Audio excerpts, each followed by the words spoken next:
Heroine లగ్గం చేసుకున్రని, ఆడేటోళ్ళు పాడేటోళ్ళు పెళ్లి చేసుకున్రని, శ్రీమంతుల లగ్గం ధూమ్ ధామ్ గయిందని, పెద్ద జాబులు చేస్తోళ్ళు రిజిస్టర్ మ్యారేజీలు చేసుకున్రని, ఒక్కపారి 75 జంటలు లగ్గాలు చేసుకున్రని ఎన్నో వార్తలు చెప్పుకున్నాం. ఇప్పుడు కూడా ఒకళ్ళ పెళ్లి ముచ్చట దేశమంతా చక్కర్లు కొడతాంది. మరి మన తీన్మార్ల చూపియకుంటే ఎట్లా?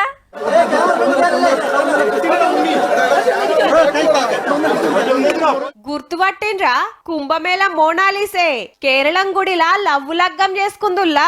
పెన్మిట్ పేరు ఫర్మాన్ ఖాన్. ఫేస్బుక్ ల దోస్తులై వీడియో కాల్ ల సూపులు కలిసి లవ్వుల పడ్డారటబ్బా. అయితే పెండ్లికి మే ఇంటోళ్ళు ఒప్పుకోలేదట ఏరే మతం పిలగాడని.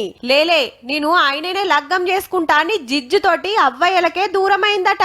కేరళంలా ఓ సినిమా షూటింగ్ నడుస్తుంటే ఆడికెళ్ళి తీసుకుపోతానికి తండ్రొస్తే నీతోటి రానంటే రానని సీదా పోలీస్ స్టేషన్ పోయింది. మా వాళ్ళు సతాయిస్తుండ్రని. హోటక్కొచ్చిన మేజర్ కాబట్టి పోలీసులు కూడా మోనాలిసకే హిమ్మతిచ్చిండ్రు.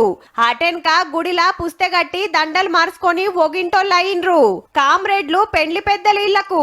నిరుడు కుంభమేళాల పూసలమ్ముకుంటా మస్తు ఫేమస్ అయింది. ఆ కాంచి మే దేశే మారిందనుకోరాదుండ్రి. గా దందా బంద్ అయింది. సినిమాలో యాక్టింగ్ చేస్తుంది, షాపింగ్ మాల్ ఓపెనింగ్ పోతాంది. తెలుగులగిన ఓ సినిమా వేస్తుందిల్లా. ఫర్మాన్ ఖాన్ లవ్వు లగ్గం తోటి మోనాలిసా మల్లో పారి వార్తలకు వచ్చిందన్నట్టు.